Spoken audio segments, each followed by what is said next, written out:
Hello everyone, Big Red 310s here again, to do another edition of All Sides of the Wrestling World. And I apologize for the cricket noises. For those that do not know, right now I'm in college. I am going, I'm attending Brown, and I just, thought it would be very nice to do a video outside in the cool air with the crickets. So if the crickets are bothering you, well, I apologize. If it's that much of an issue, I mean, I don't know how this is going to sound on video, then I'll move the videos to somewhere else next time. But in all honesty, I'm just really glad to be back with you guys, and know that just because I'm in college, that doesn't mean my shtick ends. My shtick will never end. Well, actually, I can't say that, but for right now, I don't plan on going anywhere. I plan on making videos when I can, whenever I can. So... but you also have to be a little more patient with me because now I'm in college, so now my free time, depending on who you ask, either goes up or goes down. I don't know, my schedule's kind of rough. Some days I won't be able to do videos at all, and some days I will. It just depends on the day and the time, really. But fuck, I'm here. I have a bunch of shows to review, and I'm going to keep going through with these. And I'm almost done. Almost. I still have SummerSlam, all the PWG shows from this year, all the Ring of Honor shows from this year, which is like 1, 2, 3, 4, 5, 6, and like 3 CZW shows left. So believe it or not, we're close to the end, gentlemen. We're close to the end. I'm going to be caught up on indie wrestling for the first time since like mid-2011. Yeah. All right. We'll start off with the headliner, Hardcore Justice.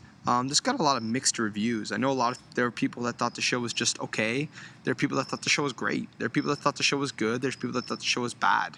Where do I fall? I thought it was I fall more towards the people that thought it was very good to great. I thought it was a very enjoyable show. The only really matches that I didn't like were the Falls Count Anywhere match and the Knockouts match. But every other match I enjoyed to some degree. Even the TV title match and the opener I thought were both fun for the time they were given.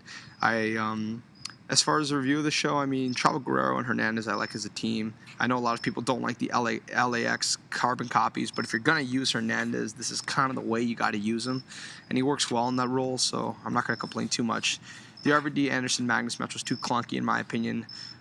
Anderson and RVD are not the most coordinated of workers these days, both due to, I guess, effort and just like natural age issues.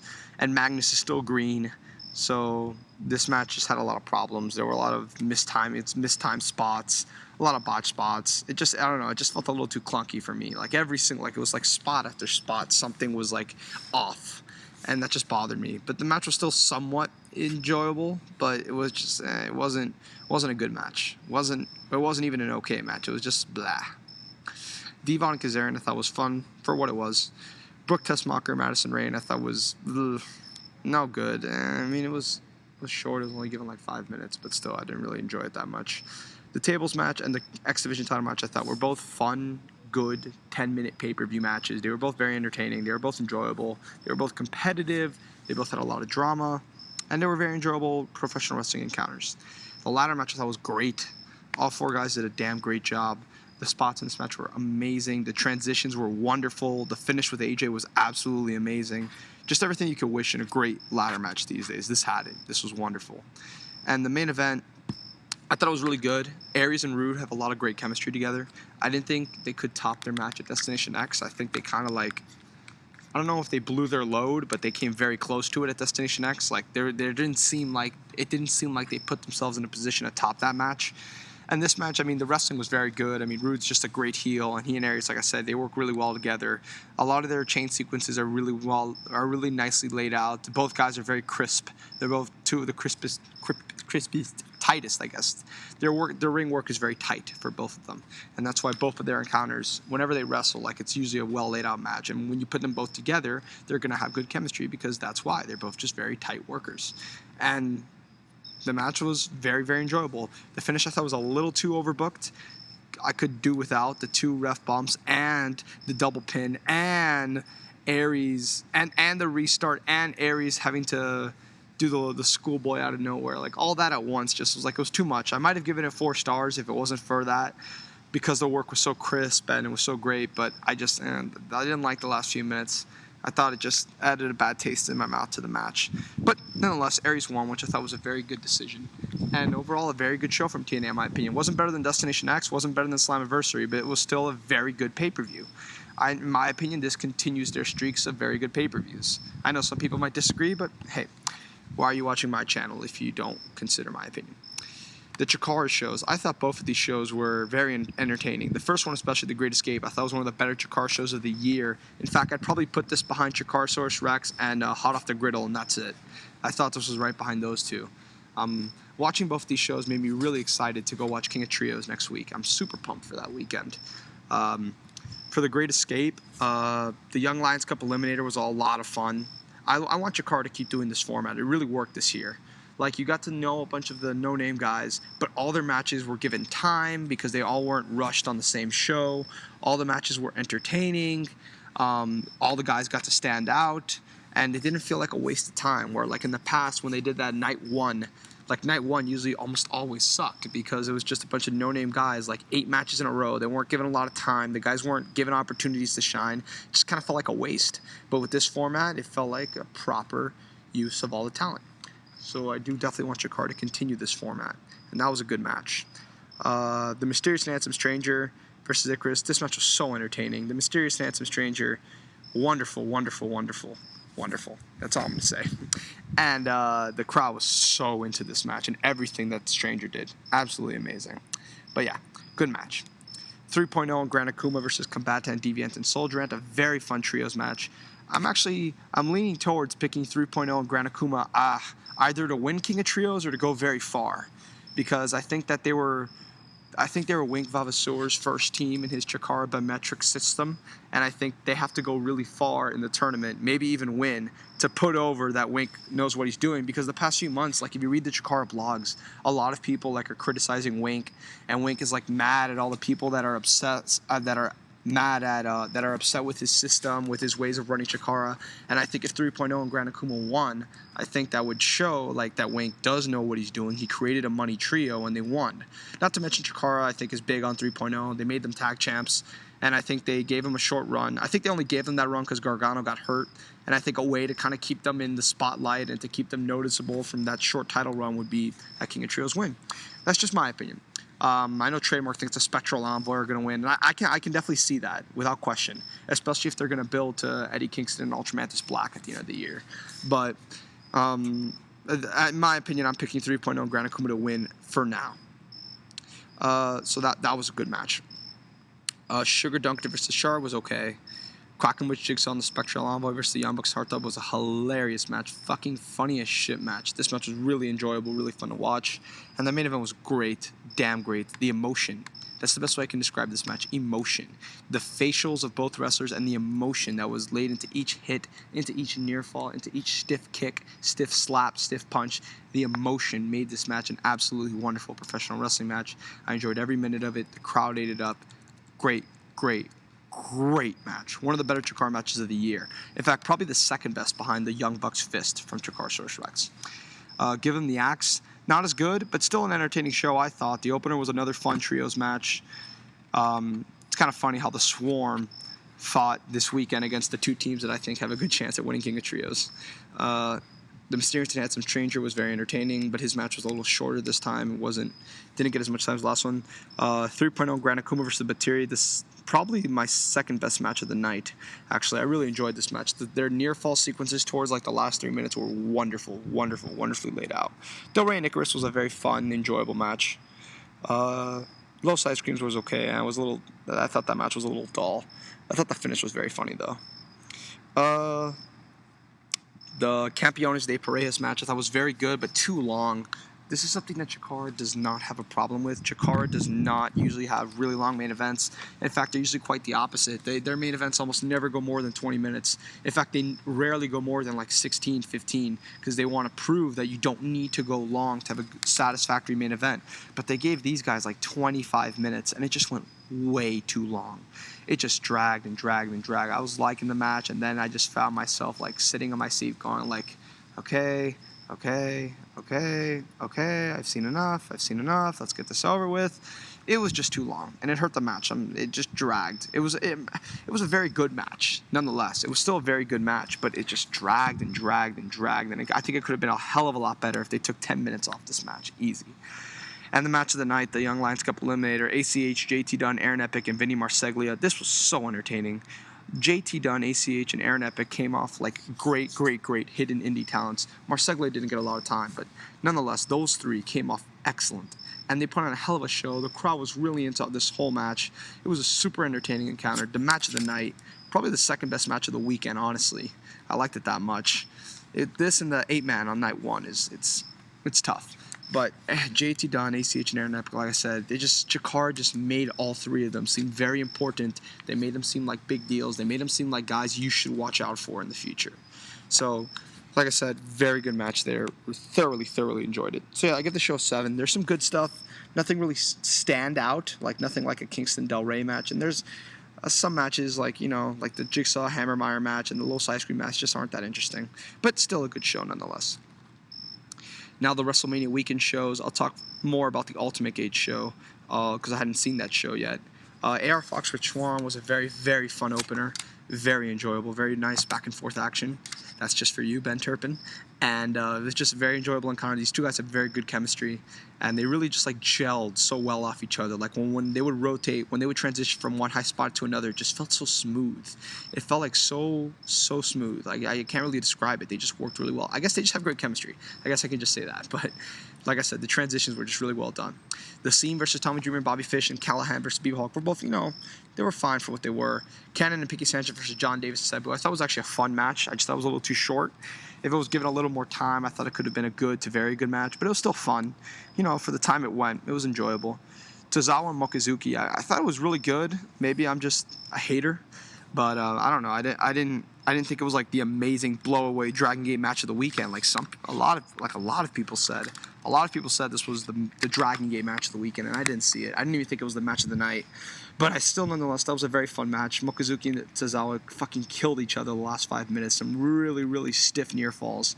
And it was very enjoyable. But like I said, just not the match I expected. Del Soy and Vandal was a fun squash for what it was. Low-key Pac, a lot of people have been crapping on this match because they were disappointed. I kind of went in with lowered expectations already because I had seen Low-key El Generico, which we will get to in a second. But I thought it was very good, actually. It was a very well-worked match. It told a good story. Gabe, I remember when Gabe talked about it on Twitter, he was like, it's not your typical near fall, spot, but it's still like a very well laid out professional wrestling match. It's a completely different match that you'll get on the indies these days, especially in Dragon Gate. And I thought it was fine. I actually thought it was a very good match. So I actually think of the match now, granted, 2 months ago, actually no, 5 months ago, that's how behind I am. If you told me this match was only going to be 3.5 stars, I would have been very disappointed. But looking back, knowing what I know about Key, I was fine with it. And the main event, it was what I expected. Very fun. Tag team match was given a lot of time. They had a lot of great spots towards the end. Nice crowd interactions towards the end. It was just a very good match. Nothing more. But it's a very good show. I mean, every match is really enjoyable. There's nothing on here that I didn't like. So, yeah, it's a very good show. Definitely the Dragon Gate show of the weekend. I'll say that much. But it was still very enjoyable. Now, Mercury Rising. I missed the first 2 matches live, so I saw them on the stream, and they were both pretty unnoteworthy. Callahan Sabu was even worse on the pay-per-view than it was live. Live, I was a little bored by it. I actually went to the DVD table because I was just bored. I got a drink, and I came back, and the match was still going on. And I saw the last 5 minutes, and it was kind of entertaining. So I think in my review I said the match was, it was good. It was all right. I didn't see most of it, but it was still very enjoyable. But looking back on it on pay-per-view, it went way too long. Way too long. It wasn't bad. In fact, it wasn't bad. It was decently entertaining, but it just went too long. If this was shorter, I think it also could have been a much better match. The Chuck Taylor Invitational was very fun. Not as good as it was live, unfortunately, but it was still a very great spot fest. The Scene versus Los Pendejos was whatever. Gargano and Yoshino actually liked more on the pay-per-view. I thought it just flowed very well. Gargano's just such a great wrestler. The way he structures his near falls is just wonderful. And he does it with such a simple offensive moveset, but he makes it work. like neck breakers and clotheslines and drop kicks. That works. He doesn't have to do like these ridiculous moves to get a big pop from the crowd. He does just simple, nice moves that you believe are a big part of his moveset, and they lead to believable near falls. And that's why I think he's just so great. And Yoshino obviously is great. And the Dragon Gate 6-man, it's what you'd expect. It's every Dragon Gate 6-man you've ever seen. I thought it was better than last year's. But, it was a great match. Don't get me wrong. Just like not blow away, but it was still a great match. Overall, the show, I give it 7.5. I mean, there's 3 really great matches on here. The rest is pretty skippable. That's why I kind of didn't like it as much as the Ultimate Gate show. But nonetheless, 3 really good matches. Evolve 11, don't want to talk a lot about this show. This show, like, it wasn't dull. It was just like, I just felt like I watched nothing. Like, I felt like I didn't watch any professional wrestling. Matches 2 through 4, I don't even want to talk about. Like, they were just there. I was just watching guys do moves. Same with Adam Page, Caleb Conley. I was just watching guys do moves. I didn't feel like I was actually watching anything. The Chuck Taylor, John Gargano, Samurai Del Sol match was a lot of fun. It was a good 3-way, a little too long though. And the main event was really good, not great, but still really good. They couldn't top their first match, but it was still a very good, hard-hitting encounter. Low-key El Generico disappointed the shit out of me. I actually thought it was worse than the 3-way. It was low-key, just didn't do a damn thing. Like, I get that he wants to tone down his style, but motherfucker didn't do anything in this match. Like, legitimately, he worked over Generico. Generico hit high spots, then low-key hit him with his finish. The high spots of the match made the match entertaining, so it was a good match, but Jesus, like, I just felt like low-key really took a knee here. I just felt like low-key could have just done more. I mean, he did more in the match with Pac than he did here. I just don't know why, but I'll save my low-key rant for another day. The CZW show, Cinco de Mayo, good show, I thought. Very short. The show's only an hour and 50 minutes, so it was pretty easy to sit through. The Danny Havoc, Ron Mathis match was a fun barbed wire match. Alex Colon and AR Fox I thought was really good. Second best match on the show. Just very enjoyable. It only got 9 minutes though. If it went longer, this could have been a great match. But it was so entertaining for the time it went. The guys busted their asses off. A lot of great a lot of great high spots in this match. Just very well done. And the Drake Younger Sami Callihan match was excellent. A wonderful 2 out of 3 falls match. They told a story. All the falls made sense. All the falls correlated to each other. And that's one of my problems with 2 out of 3 falls matches nowadays. It kind of feels like sometimes you're watching 3 separate matches. I think they have to have some stories that carry over, some similarities. It is, in its own way, one match. And I thought this match did that excellently. And I love the title change. I thought it came off really well live. The crowd was really into it. And Drake Younger cut an excellent promo afterwards. The only reason the show doesn't get a higher rating is because the main event I thought was a little disappointing. I just expected more from it. But it was, they couldn't really top the Drake Younger Sami Callihan match. So 7 out of 10. There's a great match on here. So automatically that hires the rating. And there's a few good matches that you should check out. And Proving Grounds, this show, kind of like Evolve, I just felt like I didn't watch a damn thing. Lucky 13, Ruckus, Latin Dragon, Shane Strickland, Alexander James, Greg Excellent, Matt Tremont, Dave Christ, Jake Christ. Masada, Devon Moore. I just felt like I was just watching guys do moves. I loved the storyline progression, which this had and Evolve didn't. But Evolve also has 2 matches, has one match that's better than every match on the show, and another match that's almost better than every match on the show. But I just felt like I didn't see a damn thing. It just felt like a waste. The Runaways, Azrael and Bandito Jr. match was okay. It was decent, but I don't know, could have been better. The opener was fun. I thought it should have been given a little more time. They had a nice sequences towards the end. The crowd was into it because it was the opener. It was it's almost like a Ring of Honor, like 2005, 2006, 2007 type opener. I thought that's what it kind of reminded me of. But it was a good match. And the main event, Danny Havoc, Drew Gulak, I actually really liked. I thought they told a great story. I know a lot of people were very disappointed by this match because it's a no-rope barbed wire match. They kind of told an old school no-rope barbed wire match, if you could do that. But they told a story. And the story they told was great. And they had a lot of great, when the heel finally got his due, when he finally threw Drew Gulak into the barbed wire, it felt like a big deal, and the crowd was really into it, and Danny Havoc was really into it. It was a very good match. I don't know. I can't really give it more than 3.5. It's weird. I really liked the match. I liked it a lot, but it doesn't deserve more. That's the rating it gets. It's a very good match. Not a near great match, but a very good match. and they told a great story. So I was really entertained by it, but I can understand people who weren't. So yeah, like the show would get a worse rating, but they had a bonus match, a death match, which was really fun. Those Big Japan death matches are really fun. That bumps the rating up to a 6, but if it wasn't for that, the rating would have probably have been a little lower, because like I said, there's just not much. The undercard's pretty weak, but the opener's good. The main event I thought was really good, but most people didn't. And if you can get the deathmatch bonus, watch that, because that's really good. All right, that does it for me today. Now I'll be back with a new set of shows on Big Earth 10. I'm out, guys. Bye.